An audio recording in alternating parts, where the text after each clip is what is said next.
Sonic CD, the sole Sonic title on Sega's Mega Drive add-on, the Mega CD. Is this platform adventure a misunderstood masterpiece, or does it really not stand the test of time? Time travel joke. You'll get it later if you've not played this one. Anyway, come and find out what truly makes this game tick and whether it really was a futuristic title or stuck in the past. Another time travel joke. I'm killing myself here. What do you mean? Give me things, going home, side door, check out it, live alone, leather legs, get in place. What do you get there? Fat jet, zoom room, cosmic zoom, that's a James Sonic boom. Sonic warrior, Sonic warrior. You always need a thing, you got the power to save the day. Take a little chance, slip on through. You got no matter what you do, you gotta do for you. Sonic CD was in development around the same time as Sonic 2, with staff members whom had previously worked on big Sega titles. As it was in development around the same time as Sonic 2, it used Sonic 1 as a base, which is why in a lot of ways the game feels like a direct sequel to Sonic 1 itself. Sega certainly still considers it thus, as the recent Sonic Origins collection has Sonic CD after Sonic 1 in the timeline order, which makes sense to a degree.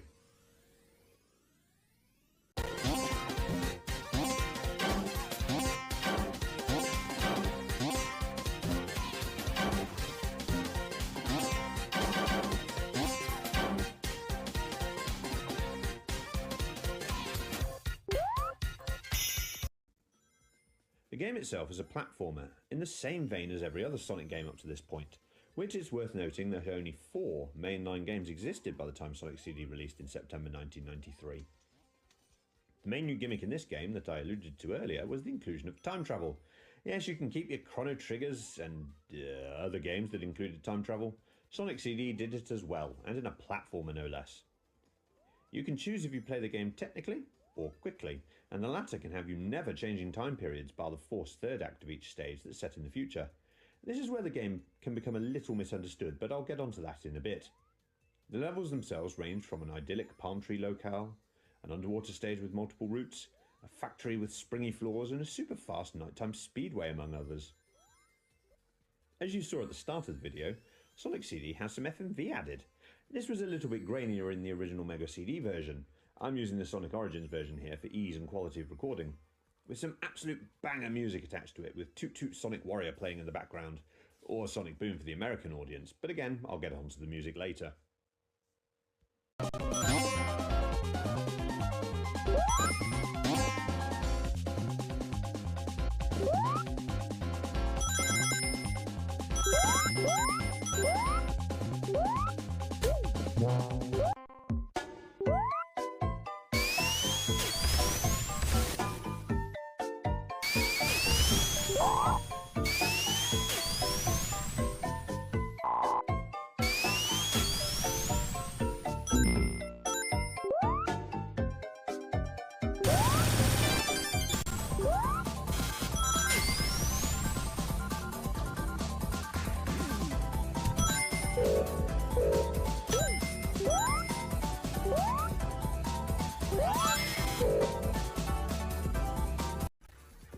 The game has a standard Sonic 1 setup with several zones that need completing, all comprised of 3 acts. The first 2 acts of each zone starts in the present, with you being able to spin past or future signposts and get your speed up for a set period of time to travel into the past or future respectively. These acts comprise multiple platforming feats, obstacles, loops, enemies, rings and hidden areas. The third act forces you into the future and is a very short level with a boss at the end. One of the game's few failings is the boss length. The standard for Sonic at this point is 8 hits to defeat a boss, with some final bosses taking more, which lead to more than a few seconds of fighting at least. In Sonic CD, however, some bosses can take as few as 3 hits, with the first one being a bit of a highlight as it's possible to beat it in about 2 or 3 seconds. However, there is a good variety of bosses in the mix, as we can see here with Pinball, Endless Running, a Fight for Oxygen, and a Legendary Racer all thrown together.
Like all the 16-bit Sonic games, there are of course special stages added in. Just like the original game from 1991, collecting 50 rings and reaching the end will have a giant ring show up, which you need to jump into to take you to them. The special stages themselves are a graphical highlight of the game, using the Mega CD's ability to rotate the background and the tile map to create a similar effect to the SNES Mode 7. Run around a small arena within a set time limit, avoiding obstacles in the water, the latter of which drops your time really quickly, and destroy UFOs dotted about to collect a time stone. Collect all 7 time stones for a special treat which I will again go into later. For those running low on time, with less than 20 seconds to go, a blue UFO will appear in the centre of the arena that can be destroyed for a bit of time, and you can do this repeatedly to stay in.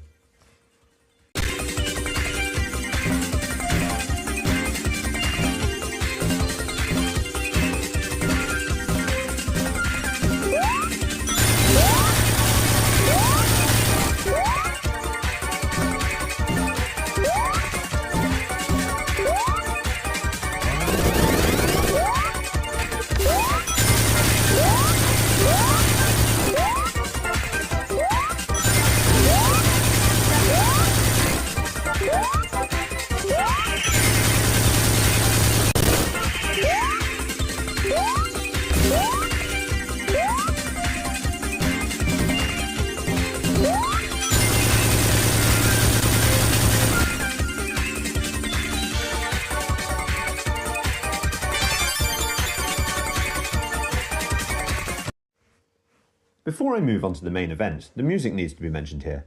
I'm not going to argue about which is better specifically, but I will note a few points about it. The original Japanese and PAL music was done by Naofumi Hitaya, known for Cast of Illusion and Golden Axe 2 and 3 in the 8-bit Sonic 2, and Masafumi Ogata, known for Defenders of Oasis in the 8-bit Sonic 2 as well. Each zone has 4 musics attached to it: Past, Present, Bad Future and Good Future, with boss fights, special stages, FMVs and many more also having tunes. The US release was delayed by a little bit, meaning Japanese and PAL audiences received the game first, and the music was redone by Spencer Nielsen and David Young to give it a different feel for US audiences. Both soundtracks are quite good in their own right. However, the US soundtrack retained the past musics for each stage from the Japanese edition. This was due to the way the past stages were done in the game, being PCM audio instead of mixed mode CD audio. Go and look it up if you want to know the difference, but it's for technical reasons. This results in some very awkward style changes as you zip through time, as the past musics don't fit the present and future styles changed for the US release. Later releases allow you to swap the music you are listening to, which is very handy for those who don't like a certain style. The Bad Future musics in the Japanese and PAL editions are some very dark, evil techno-style tracks which really fit the game's style. One way of looking at the overall picture is the Japanese and PAL music is representative of the style of Sonic music at the time. The US soundtrack is more representative of how Sonic music would eventually become in the 3D era. Sort of future thinking.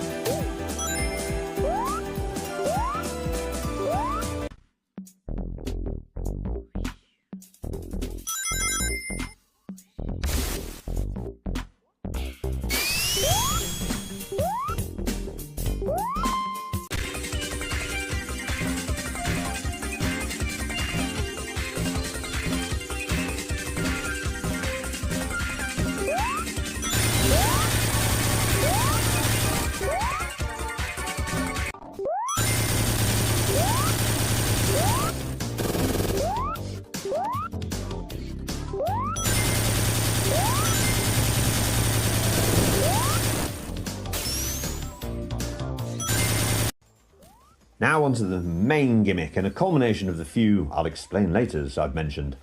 The time travel gimmick can be largely ignored in favour of just going through the game if you really want to. The layout of some levels may come across as odd or awkward at times, but when you explore the time travel mechanic it becomes clear that the team wanted people to explore the differing layouts as certain elements change. Areas become closed off or opened, or will work in a completely different manner as you go through the different time periods. It's not just layout either. The colour palette will change, with the past looking older and more vibrant and less deadly, the present being a good mix of colourful and trap-laden, and then we get on to the futures. The eagle-eared listeners will note I mentioned Bad Future and Good Future earlier. The Bad Future will be all dark, dismal and mechanical as it shows a planet taken over by Robotnik, or Eggman for our Japanese audience, and the good future being incredibly vibrant, or a symbiotic marriage of nature and machine with less traps.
But Martin, I hear you cry, how on earth do I stop Robotnik from taking over the planet?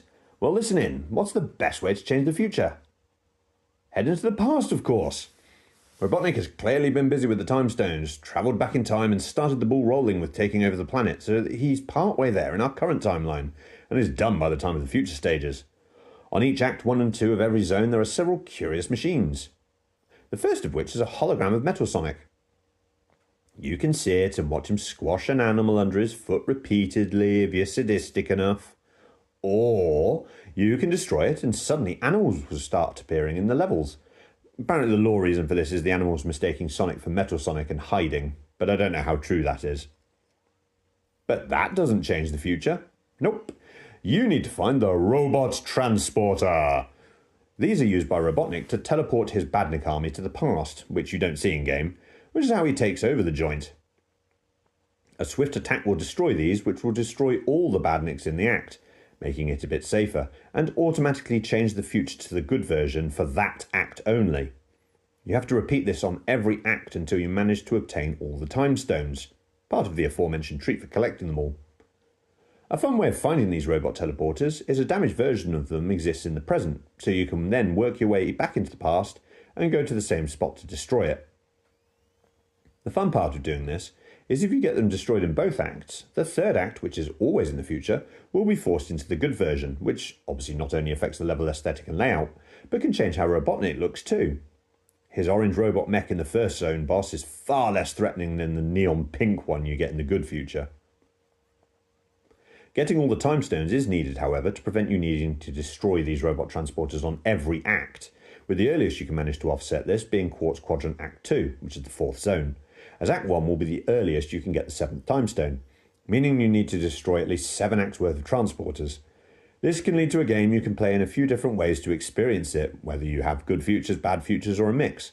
Rather conflictingly, I love getting all the good futures for the good ending, but some of my favourite musics in the game are the bad futures of each zone, meaning I feel the need to play it twice to have maximum fun, but the game's so good I don't mind doing that.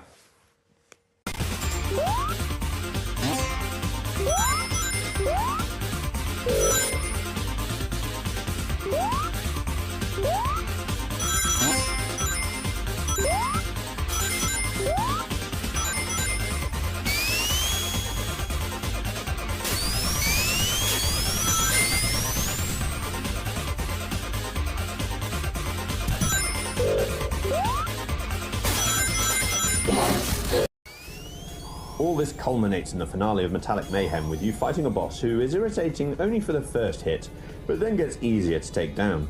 Depending on whether you have all the time stones or not, the second part of the aforementioned treat will determine if you obtain the bad or good ending. You have no supersonic or additional level here, you're not collecting Chaos Emeralds after all, so it's just the two endings, with some cool FMV in either case, with an utter belter of a tune playing.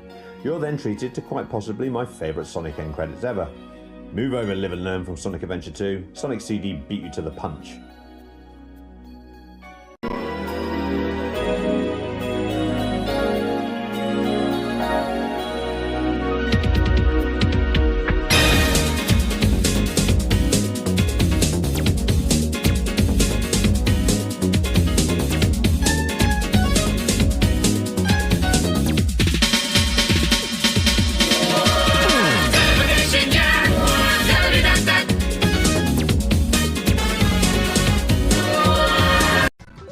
So there we have it, Sonic CD in a very large nutshell. I personally think the game is a technical masterpiece with some fun level design, especially taking into account the different time zones needing to be considered. The soundtrack is an absolute classic and one I always go back to. The levels themselves are a good mix and it has plenty of replayability. I personally consider it one of the stronger 2D Sonic titles, as it has so much to it and is fun to play. The Metal Sonic race is legendary, the special stages are the best the series has to offer, and the bosses, while short, are fun to fight. If you haven't played it, go do so now. If you have played it, go back and play it again. Thanks for listening, and I'll see you in the next video.